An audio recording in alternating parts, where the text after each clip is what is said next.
Fala galera intensiva, meu nome é Ivens, sejam bem-vindos a mais um Fisioterapista. Hoje eu vou entrevistar o médico Diogo Toledo e a gente vai conversar um pouco sobre a composição corporal. Olá pessoal, meu nome é Diogo, eu sou médico. Então a composição corporal é importante nesse sentido porque ela vai determinar o prognóstico, o desfecho desse paciente, seja ele, Ivens, não é porque a gente trabalha dentro do hospital, eu também trabalho fora, só em paciente, mas em indivíduo saudável também a gente tem que acompanhar a composição corporal. Então, eu não tenho o que fazer no meu hospital, eu não tenho um aparelho para avaliar a composição corporal. Tá bom, tem uma fita métrica. O que você tem? Depois a gente vai chegar a falar do hand grip. Tem alguma coisa, um dinamômetro? Tem alguma coisa que o fisioterapeuta vai poder te ajudar na força? Ele pode aplicar um MRC? Faça o que você tem lá, mas aplique tudo isso e dê o primeiro passo. É isso. E agora eu quero trazer um pouquinho dessa discussão da ventilação mecânica aqui, mesmo falando do ultrassom, tá? Por quê?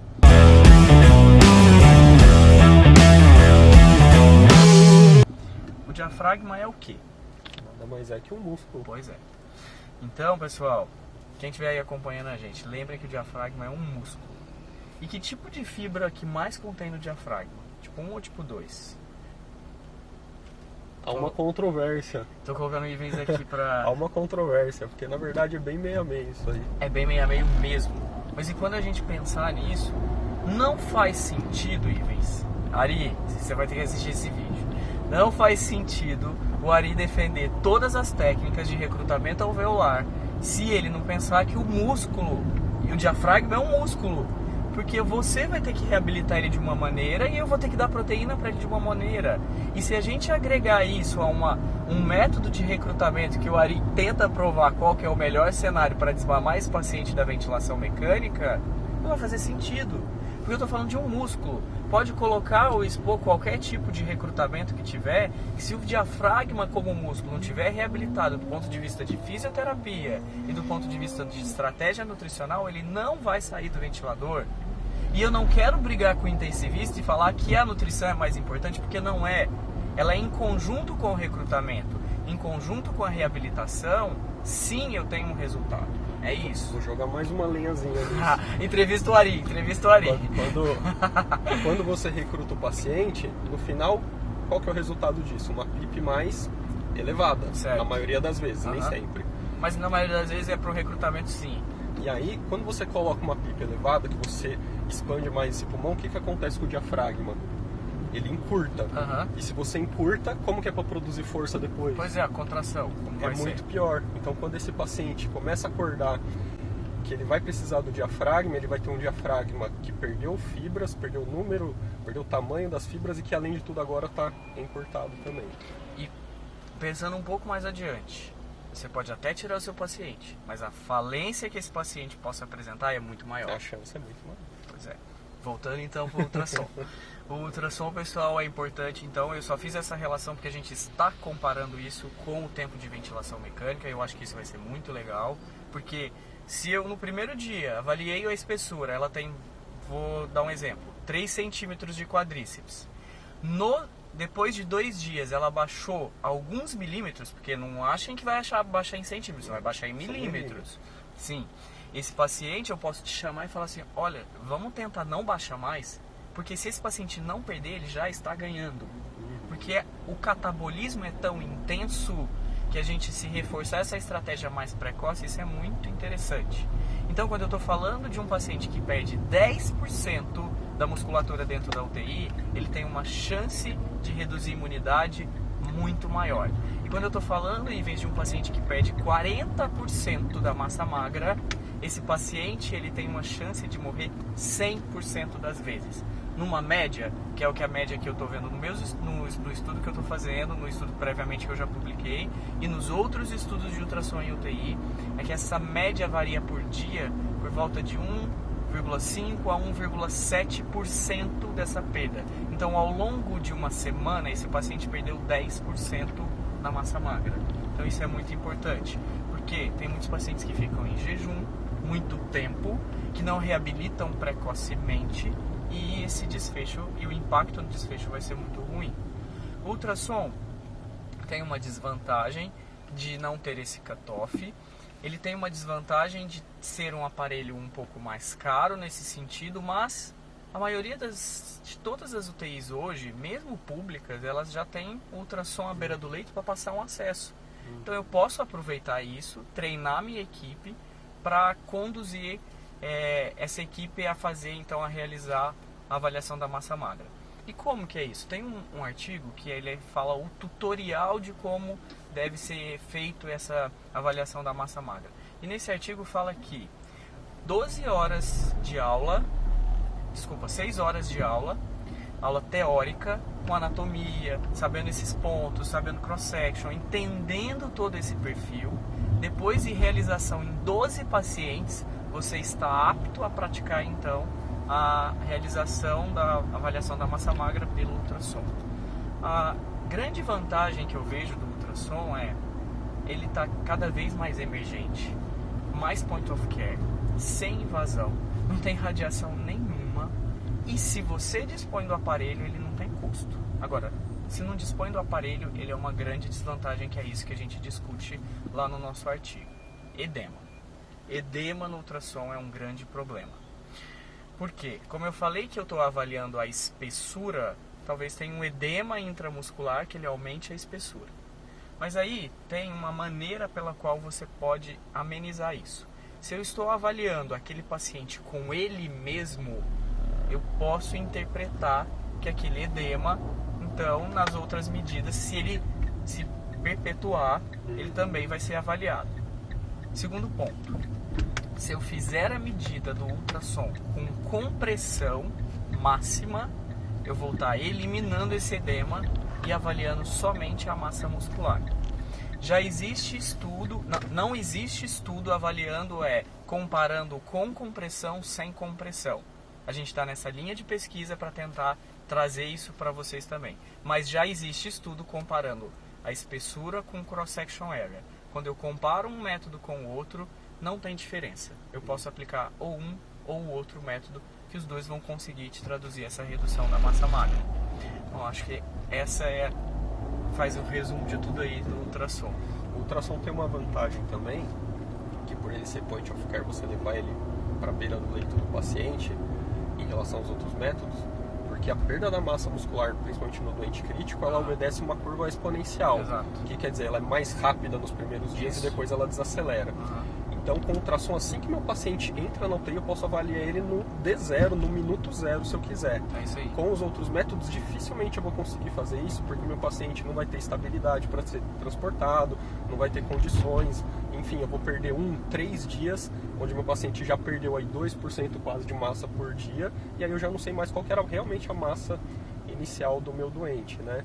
Então, para fazer esse acompanhamento da massa muscular do doente, então realmente o ultrassom parece ser o método mais ideal mesmo. Promissor dentro da UTI, sim, ele vai ganhar grandes proporções aí nessa avaliação, por toda essa vantagem que a gente falou, enfim, de radiação, transporte. O paciente pode estar até instável e você pode avaliar, e a gente sabe que hoje é realmente isso. É na primeira semana, nos primeiros 3 dias, onde acontece essa catástrofe inflamatória e é onde o prejuízo todo é da massa magra. E aí eu vou voltar no peso, tá? Volte. O peso ressuscitou o paciente, deu volume para o paciente, e aí eu tenho um paciente com IMC até maior do que ele tinha antes. Ele consegue traduzir alguma composição corporal? Por isso, gente, eu falei que o peso tem que ser sepultado. E a gente tem que começar a instigar o hospital a fazer um tipo de avaliação. De exames, eu acho que a gente fecha aqui. Mas a gente tem outras ferramentas que a gente pode discutir. Posso apertar nesse sentido, então? Pode. Já que a gente falou de vários métodos, por que a gente não falou da antropometria? Boa. A antropometria, principalmente quando eu estou falando de UTI, ela não vai conseguir traduzir isso. Pelo edema, pela massa muscular, pela interpretação que a gente tem errada do que seria nessa ressuscitação do paciente de novo em volemia. E se eu pegar, por exemplo, um paciente também muito obeso, vamos falar de agora não na UTI, tá? Porque a antropometria na UTI ela é muito limitada, por isso que eu já comentei. Só para quem não lembra, a antropometria o que é? Pesar seu paciente, pegar a prega cutânea, pegar as medidas dele lá com fita métrica, a avaliação mais simples talvez que a gente possa fazer. De massa magra. Mas não que ela não seja... nesse nicho de paciente ela é ruim. Mas, por exemplo, é isso que eu ia falar. Se a gente for para um paciente que internou na enfermaria, por que não realizar isso? E por que não, se é só isso que vocês têm? Hoje a gente já tem um estudo nacional muito bacana, mostrando que em idoso internado, se eu aplicar a fita métrica na panturrilha, para homem e para mulher, eu também já discrimino massa magra desse paciente e eu posso ter uma intervenção mais precoce. A desvantagem desse método é edema e muito obeso. Porque o muito obeso também, eu vou ter uma interpretação errada disso. Porque eu posso de novo ter um obeso sarcopênico. E isso é ruim. Mas a maior parte dos nossos idosos que internam, principalmente os crônicos, as doenças crônicas, fica com essa frase aí que eu vou te falar. Por trás de uma doença tem sempre uma alteração nutricional. Tem sempre uma alteração nutricional. Vou até escrever aqui. Tem, por exemplo, o DPOC, ele tem uma alteração nutricional. O insuficiência cardíaca, ele tem uma alteração nutricional, porque ele tem uma caquexia do DPOC, a caquexia da insuficiência renal, a caquexia do paciente oncológico. Então, quando eu estou falando dessa gama de pacientes internados, se eles não forem ou obesos ou não tiver com um edema expressivo, eu posso usar a antropometria, eu devo usar, aliás. Então só para fechar em termos de... Tudo depende do instrumento certo para o momento correto. E para qual paciente, é exatamente isso. Legal. E já que você falou umas 508 vezes na palavra edema, qual que é o problema do edema? O edema é um problema, gente. Ele é o próprio problema. Ele é um problema. Porque ele vai te levar para uma interpretação errada, tanto na espessura do ultrassom, tanto na antropometria, então no peso ele vai te falar outro peso, no IMC, então o edema é um grande problema. Por isso que a gente começou, quando a gente falou de composição corporal, era importante eu saber o que era massa magra, o que era massa gorda e o que era água ou osso. E se eu avaliar, Ivens, agora vamos para um extremo.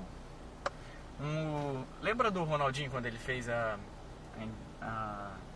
aquela reportagem no Fantástico, o Fenômeno, que ele foi colocado numa cápsula, que é o BodyPad? Sim. E aquela cápsula lá, ela conseguia traduzir o que é tudo isso. Então aquilo também é um outro exame de avaliação, só que ele é tão extremo e tão raro que lá eu consigo até a água discriminar aquilo lá, que o edema ali não seria tanto problema. Mas vamos voltar então para o edema em cada um dos elementos que eu pontuei aqui, nos factíveis de a gente alcançar. Na tomografia, ele não é um problema, porque o software ele vai ser capaz de desenhar o que é músculo, ele vai ser capaz de... ele tem uma taxonomia, vamos falar assim, consegue entender pela intensidade diferente o que é músculo, o que é gordura e o que é músculo, o que é água, o que é edema. Então ali, na tomografia, eu não tenho esse viés, mas eu tenho esse viés no ultrassom. No DEXA eu também não tenho esse viés, porque ele consegue discriminar isso, mas na bioimpedância eu tenho esse viés. Então, por isso, eu saber interpretar. Agora, se eu tiver uma bioimpedância com um ângulo de fase, talvez isso reduza meu viés. E no ultrassom, se eu interpretar ele de maneira linear ou com compressão, eu vou reduzir então esse problema do edema. Acho que o edema é importante a gente falar, porque o ultrassom ele pode ser muito visto como um novo videogamezinho que tá todo mundo empolgado, porque eu falei que 6 horas depois 12 pacientes, vamos lá, cuidado com o edema, que ele pode te trazer muito erro, principalmente na UTI, que o balanço hídrico ele pode ser muito rapidamente modificável. Por exemplo, se eu faço vários diuréticos ao longo do dia num paciente, eu vou tirar um edema rapidamente. Então, o D1 que eu fiz com edema, ele não vai ser o D3 que eu fiz com edema. Então, por isso, com compressão. Então, é importante a gente deixar claro que o ultrassom não é né? Isso que eu tô dizendo de uma facilidade nesse nível, tá? E acho que precisa ficar importante também essa questão do treinamento, porque talvez ele seja o método que é mais operador dependente. É muito operador O dependente. resultado pode ser totalmente diferente se você mudar o operador. Pode. Ou até mesmo o mesmo operador, se ele aprender e fizer a mesma aplicação de novo, pode dar outro resultado. Então, realmente a equipe tem que estar muito bem Sincronizada e treinada. Nós publicamos um estudo na RPTI, fazendo então essa boa correlação entre treinador e trainee. E a correlação foi boa, mas precisa estar muito sincronizado. Tem que usar o mesmo aparelho. O que eu indico mais ainda é, se aquele treinador pegou aquele paciente naquele dia para a primeira avaliação, que ele faça os outros 3 dias, porque ele já sabe o viés dele e do paciente. Agora, se, por exemplo, se não tem aquela pessoa que vai fazer no D1 foi uma pessoa, um que foi treinado, e no D3 é outra pessoa, a chance de ter erro é maior ainda. Então cuidado com isso também. Show. Acho que dos métodos a gente discutiu bastante para avaliar a composição corporal. O Diogo, no meio da fala dele, citou algumas coisas em relação à força, não só a composição corporal. Então, por exemplo, para a gente da fisioterapia hoje, o que a gente mais usa pela facilidade para a gente avaliar a força do doente é o MRC, que é um método onde a gente avalia 12 grupos musculares e pela soma dessa força a gente pode dar inclusive o diagnóstico de fraqueza adquirida na UTI, por exemplo. Sim. Para você, Diogo, qual que é a importância da força? Como que você vê isso? Como a gente discutiu lá no início do nosso discurso, a sarcopenia então é uma associação de redução de massa magra com redução de força. E como eu vou avaliar essa força? Isso é muito importante. Então hoje o consenso de sarcopenia, ele traz isso de uma maneira mais democrática. Eu posso, claro, obviamente, num paciente que ele tiver nível de consciência e colaborativo suficiente para levantar da cadeira, eu já posso avaliar a força dele. Esse simples ato de chair stand, que a gente chama, que é o score, eu posso avaliar a força dele. E que faz muito sentido com o MRC, que você vai avaliar grupos de forças através de grupamentos isolados. Quando esse paciente demora mais do que 15 segundos para levantar, presta atenção, fica um alerta, é um ponto crítico, ele tem alteração de força. E muitas das vezes, se esse paciente tem alteração de força, ele vai ter alteração de massa magra, porque está muito ligado. É quase que impossível de falar que um paciente ele tem uma redução de força e não tem uma massa magra reduzida. Quase que impossível isso. Lembra que é uma relação linear, né? Conforme a massa diminui, a força vai diminuindo basicamente em uma relação linear. Na mesma proporção ali, né? Linearmente. E o hand grip, que é o dinamômetro, também serve para isso. Não tenho hand grip. Gente, utiliza o MRC. Utiliza o levantar da cadeira. Só precisa das mãos. O hand grip. O hand grip é um aparelho, então, que vai avaliar em quilos a força do paciente. Então, ele vai apertar e vai discriminar em quilos essa força. E nesse consenso novo, ele também revisitou a literatura e revisitou o cutoff. Então, esse consenso de 2018 traz uma força menor do que 27 para homem em quilos e menor do que 16 para mulher em quilos. Só em quilos. Só que quando esse paciente está dentro da UTI, esse cutoff é distinto. E a gente já discutiu isso em outras aulas, outras vezes também. Então o cutoff é 7 para mulher e 11 para homem. Isso dentro da UTI. E existe um método correto de ser aplicado o hand grip também. Eu não posso simplesmente levanta a mão e faz o hand grip. Não. Ele tem que estar com um posicionamento de 90 graus do antebraço. Tem que ser colaborativo.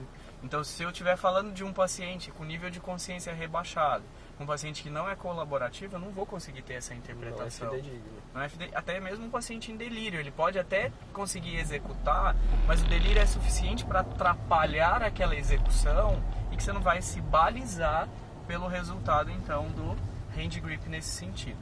Mas, voltando então, o que o consenso de sarcopenia trouxe? Ele trouxe uma inversão. Comece a avaliar a massa magra pela força, então não pela imagem, se o seu hospital não tem. E o mais interessante é que ele deu a oportunidade de Se eu desconfio, o exame é mais ou menos, o fluxograma do protocolo é mais ou menos assim. Se eu desconfio que o meu paciente tem massa magra, eu desconfio. Ou eu aplico um questionário que se chama SARC-F, e que são simples perguntas, e que se ele for maior ou igual que 4, eu não preciso nem fazer só para o paciente, eu posso fazer para um familiar, ou para um cuidador, ou para um responsável, que se ele for maior do que 4 nesse score, eu vou estar avaliando força de novo nesse score, mas através de perguntas, eu passo para uma outra etapa, eu passo para a avaliação da força. Aí a força eu posso avaliar no hand grip, com esses cutoffs que eu discriminei aqui, ou eu posso avaliar no chair stand, se ele for colaborativo. De qualquer maneira, eu preciso de uma colaboração do paciente nesse sentido aí. E se ele for positivo, eu vou ter uma provável sarcopenia. Provável eu digo porque eu preciso só complementar com o segundo ponto, que é a imagem. Mas o mais interessante, de novo, é que o consenso fala o seguinte: se eu achei que ele tem uma provável sarcopenia, faça uma intervenção. Não fica esperando o diagnóstico de sarcopenia. Então, hoje eu tenho um diagnóstico de provável sarcopenia e a intervenção, esse é o último estudo que nós publicamos. É a intervenção, que o consenso não trazia a intervenção. E a gente trouxe a intervenção. E a gente trouxe de uma maneira mais democrática ainda. E eu separei hand grip para UTI, separei para internação, onde no consenso isso ficou meio nebuloso, as pessoas não sabiam que valor aplicar. E qual que é a intervenção? Reabilitação precoce. Quem que vai escolher isso? Fisioterapeuta. Ele vai ter condições de fazer uma avaliação, porque muitas das vezes quando a gente dá aula em conjunto eu vejo as perguntas para ele. Qual que é o tipo de reabilitação que eu vou escolher? Pessoal, isso é muito individual. Vai depender da reserva, da capacidade funcional, do estado hemodinâmico do doente. Mas eu posso dar uma dica aqui do que eu aprendi com ele. Pelo menos, se esse paciente estiver estável hemodinamicamente, a gente colocou isso no nosso livro, se ele estiver estável hemodinamicamente, ele pode seguir um fluxograma de que o início seja progressivo, que seja resistido e mesmo que o início resistido seja vencer a gravidade. Já é uma resistência vencer a gravidade. Mas lá no nosso livro propaganda aqui, do capítulo que nós fizemos junto, vai sair a segunda edição, Ivens, agora em outubro. Aquela foi em 2014, 2015? E agora sai a segunda edição, que a gente revisitou com todos esses novos cutoffs aí, tá tudo lá, com os artigos novos que a gente comentou aqui. E é isso, então a reabilitação, essa intervenção, quando ele tem uma provável sarcopenia, é reabilitação precoce e intervenção nutricional precoce. E essa intervenção nutricional precoce vale muito mais falar então da proteína. Eu não sei se a Melina comentou isso daqui, não é meu assunto, mas não tem jeito de escapulir muito. Paciente de UTI, no mínimo, independente de disfunção renal, esqueçam isso, ele tem que receber a partir do terceiro dia, no mínimo 1,2 gramas por quilo por dia. E isso também vale para um paciente na enfermaria, essa quantidade de proteína para esse paciente também. Então vai caber uma avaliação de suplementação oral, intervenção com enteral ou até mesmo parenteral, dependendo de cada caso para esse paciente. E a intervenção em conjunto é muito importante. De novo, a gente falou no vídeo da Melina, vamos falar de novo. Terapia nutricional mais terapia física. E se a gente conseguir associar ainda mais os dois, eu dar proteína para o meu paciente depois do exercício, a gente começa a chegar no ponto além, a gente está chegando próximo do ideal, que é trazer justamente o que o Diogo falou lá do artigo lá, que relaciona aos atletas. Isso, deixa eu escrever um pouquinho disso lá. O atleta faz isso, o cara vai lá, treina e toma um suplemento proteico dele. Então, talvez esse seja o caminho, você aproveitar ali a janela de oportunidade que o exercício traz e você dá a proteína para ele poder aproveitar isso. A gente discutiu bastante isso nesse nosso artigo, sabe? Trazendo um pouco do por que o atleta de alta performance ele é preparado. E se eu tenho uma resposta inflamatória tão intensa quanto o atleta que vai preparar para uma prova, eu não posso aplicar isso na UTI. Então, se eu preparar e reabilitar esse paciente, preparar ele com estratégia nutricional, isso faz todo sentido para um prognóstico melhor. Porque, Ivens, o que quando eu falo de massa magra vem na sua cabeça, ou na cabeça de todo mundo, é musculatura esquelética periférica. E quando eu estou falando de musculatura, eu tenho que lembrar que ao deglutir, eu estou utilizando uma arquitetura muscular 100% das vezes. Então o paciente pode ficar disfágico se ele for um sarcopênico. Então o paciente ele pode não respirar, porque a gente já falou do diafragma, ou ter uma respiração paradoxal, que a gente pode ver isso, simplesmente porque ele é um desnutrido. Sim. E não porque ele falhou só do desmame da ventilação. Por isso que eu falei, atrás de toda doença, mesmo ela crítica, tem uma alteração nutricional. Vão atrás disso. Total. E voltando para a janela de oportunidade, existem estudos cada vez mais, uma coletânea, viu? Não é 1, 2, 3, não, uma coletânea de estudo que mostra que se eu aplicar a estratégia nutricional proteína imediatamente após a reabilitação desse paciente e não indivíduo saudável, eu tenho uma janela de ergogênese, uma janela anabólica de oportunidade muito maior do que se eu aplicar essa proteína 2, 3, 4 horas depois. Por isso da relação interdisciplinar. E quando a gente está falando disso dentro do hospital, isso parece meio fora do que a gente discute. Mas isso no atleta ou no consultório, todo mundo sai da UTI com seu shakezinho, sabe? Então, é o padrão, todo mundo sabe que tem que fazer isso. Então, todo mundo faz isso de uma maneira até medular, não é? E nem um às vai vezes ver não o sabe outro. Nem por quê, não sabe nem por então, quê. se a gente puder contaminar positivamente no hospital, fez reabilitação, ganhou proteína, excelente resultado para o paciente. E depois disso, excelente resultado para a físio, excelente resultado para o nutricionista, excelente resultado para o médico que acompanhou essa equipe multidisciplinar aí. E essa equipe multidisciplinar a gente esqueceu de falar, né? Tem um nome, ela chama EMTN. Deveria mudar, que é a equipe multidisciplinar de terapia nutricional. Deveria ser a equipe interdisciplinar de terapia nutricional. A gente esqueceu, mas a gente falou no vídeo com a Melina. Falou? Ah, legal. É obrigatório, eu não sei se ela falou, é lei, todo hospital deve ter. Vocês podem fazer reclamação até no SAC, porque o Ministério da Saúde já deixou isso como lei. Isso é um cuidado melhor prestado, seja público ou privado o hospital. Nós, como fisioterapeutas, não estamos inseridos como obrigatórios dentro da MTN, mas nós, como fisioterapeutas, fonoaudiólogos, psicólogos, é importante se o hospital dispor de pessoal para fazer parte disso, porque às vezes seu paciente não recebe tudo que precisa porque ele está disfágico, não está se alimentando, a fonoaudióloga vai ser importante, a psicóloga é importante, tem paciente que não é o distúrbio físico, né? É outro tipo de distúrbio que leva por exemplo, uma desnutrição. E a gente, como fisioterapeuta, por exemplo, ontem, aqui, eu estou na cirurgia geral, né? Diogo aqui no servidor. A gente está passando aqui do lado. E eu estava conversando com a Fernanda. Eu conversando com a Fernanda ontem, nossa nutricionista. E a discussão era que a gente quer começar a dar proteína depois do exercício. Claro. Como que a gente vai fazer isso? E aí o resultado foi que... Qual foi a minha sugestão? Que eu seja o cara que dê essa proteína. Porque já que eu estou fazendo o exercício, eu sei a hora que eu estou fazendo, não tem como alguém ficar me olhando para saber que hora que eu acabei. Exato. Então a gente já vai deixar tudo certo para que eu ofereça a proteína para o paciente após o exercício, né? Ou quando for por via oral, se for por via sonda, eu vou lá e vou chegar pro enfermeiro responsável e falar assim, por favor, a gente precisa instalar lá o módulo de proteína, por exemplo. Eu vou dar um exemplo aqui de um hospital privado que eu estou trabalhando.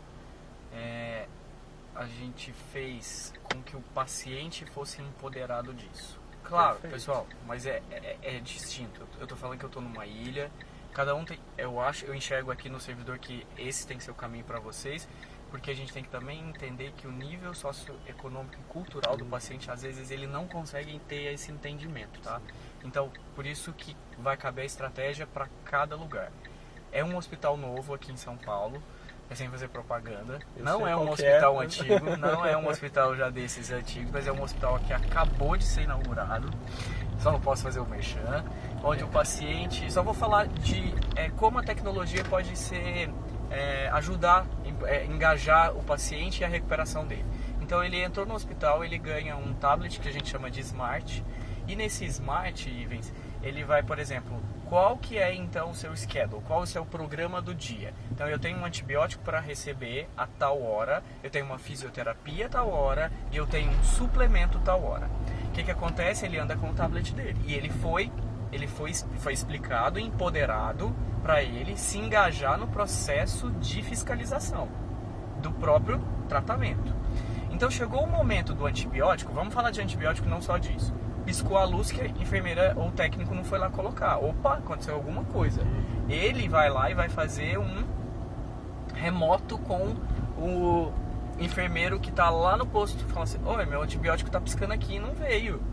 Assim como vai acontecer, deu o horário da minha fisioterapia, o fisioterapeuta, porque ele tem que chegar lá e fazer o alarme off do smart dele. Tô aqui e no final, Ivens, ele ainda o fisioterapeuta vai ser avaliado em performance, e não em performance só de que quanto você foi efetivo. Não, até isso que você falou. Porque muitas das vezes, vocês que ficam 1 hora lá, o paciente quer conversar outras coisas. Então ele vai ser avaliado nesse ponto. Claro que não é a função dele, mas ele é vai para saber o que pode ser melhorado. mas vai ser mais humanizado nisso. Sim, isso total. eu achei importante. Através da tecnologia a gente vai humanizar o negócio. E aí terminou a fisioterapia, a gente já alinhou o tempo que finalizou aquilo, o paciente piscando o meu suplemento e não chegou.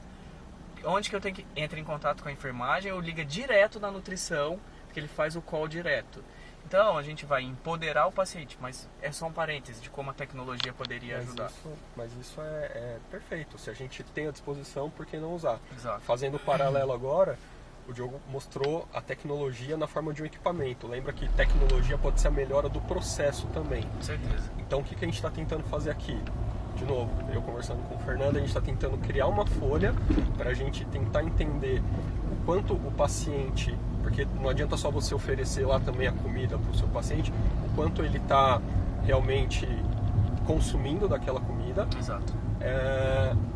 E ao mesmo tempo colocar coisas importantes em relação à força, à funcionalidade numa folha, fazer um diário de caminhada nessa folha, e aí como a gente não tem um tablet, essa folha vai ser entregue para o paciente e recolhida todos os dias.